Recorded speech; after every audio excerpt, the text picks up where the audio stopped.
We're going to talk about hitting a little bit now. I think we have had some great hitters in both American and National League. But as for myself is concerned, I think the key to myself hitting was waiting as long as I could.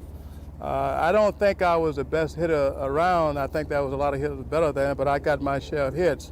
But I think the key to hitting, you have seen many guys with different stance. Some guys have stance that are kind of open like this, which I could never hit like this. I had to have what you call open stance, like, because, let me see that cap there, please.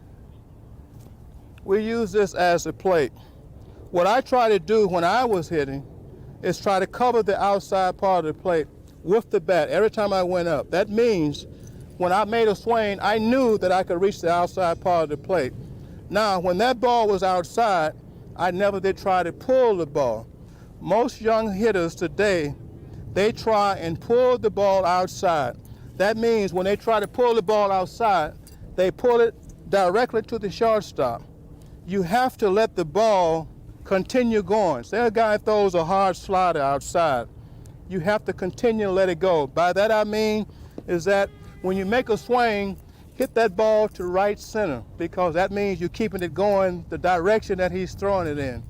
Now, also the breaking ball. The breaking ball is probably one of the hardest things to hit because you have to wait too long. Now, what I did is that on the breaking ball, I would always wait as long as I could.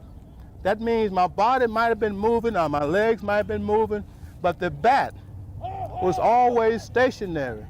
And I think that was the reason I was more of a breaking ball hitter than a fastball hitter, because I would hit the fastball to the opposite field, pull the breaking ball. And that's usually what most of the pitchers try to get you out on, is breaking balls done, especially when you're first coming up.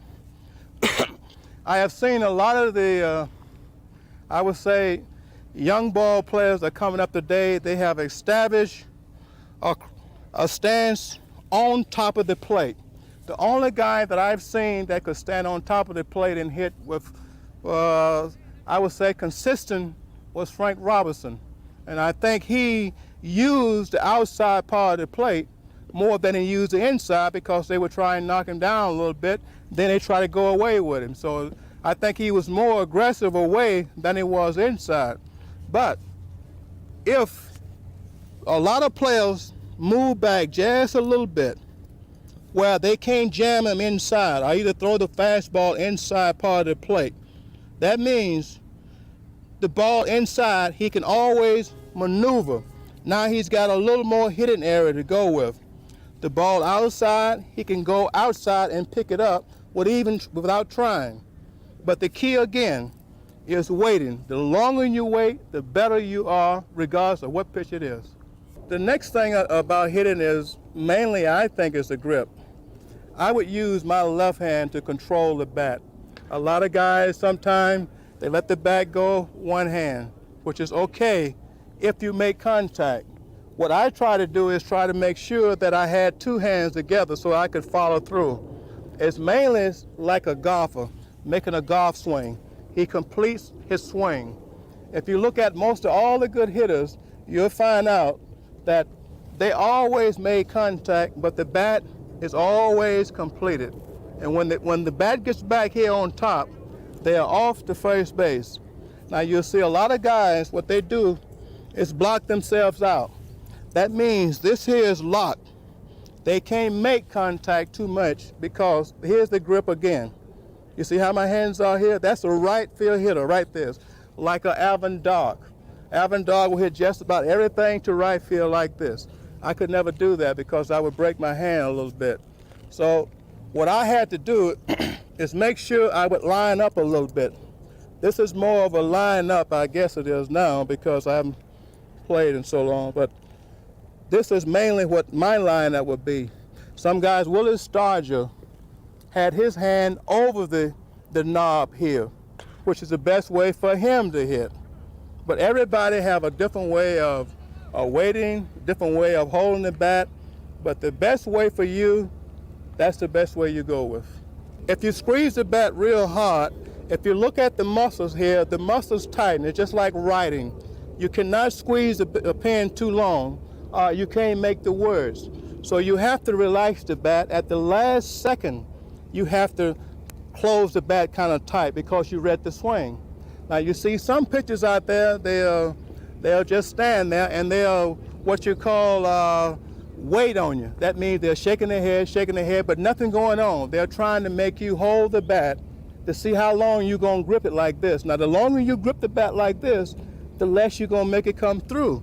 So then you just relax the bat in your hand, until he gets ready to pitch.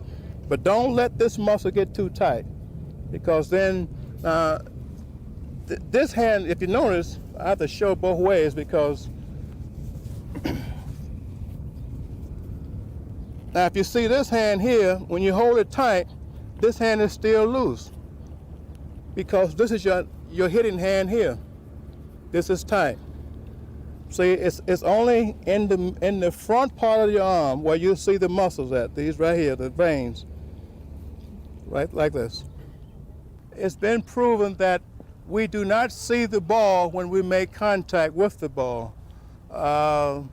There's been a lot of things said that a lot of guys see the ball, the seam of the ball as it's rotating.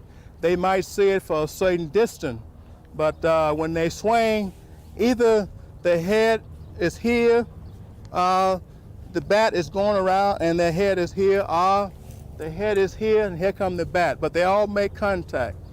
The best guy that I've seen for just a perfect swing is Steve Garvey.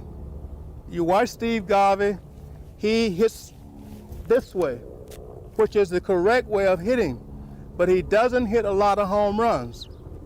The most I think he hit was 30 at 1 year. But most of the home run hitters are free swingers. Sometimes you don't know when they're gonna hit a ball. They may hit it off the ground, they may hit it over the head, they may hit it any kind of way. So a lot of things can happen there. Having fun in baseball to me is hitting, running, throwing, sliding. I've learned to do everything when I was 14 years old, and that was have fun with all phases of it. If you look at baseball today, or if you look at the yearbooks, you see some guys are good hitters, some guys are good base runners, some guys are good fielders, but there's not that many guys across the board that would do all the things and do it well. Just look around. There may be a couple that are left. I think maybe I was told, which I watched, Dale Murphy out of Atlanta is pretty close to that. Mike Smith, Philadelphia was close at one time. My guy was Andre Dawson at Montreal until he hurt his leg. I thought he was a much more complete ball player than anybody around. Cesar Cedeno, at one time I thought was a complete ball player. But I don't see that many guys around today that are complete ball players. When I say complete, I'm not talking about hitting, fielding, I'm talking about all around, doing everything. If you work on all parts of your game, you have a job. That means you're the 24th man on everything, first base, second base, third base, outfield. That means you'll keep a job. But if you can only play first base, and as you grow older, you're gonna lose your job. But there's a young guy coming along. But if you grow older, that means you might be able to play in the outfield for a couple of innings. That means you might play first base for a couple of innings. What I say is that learn every phase of the game that you can and try and stick with all of them. But you have to practice. The practice is the key to all these things. Practice, practice. It may sound corny, but practice. That's what I did, practice.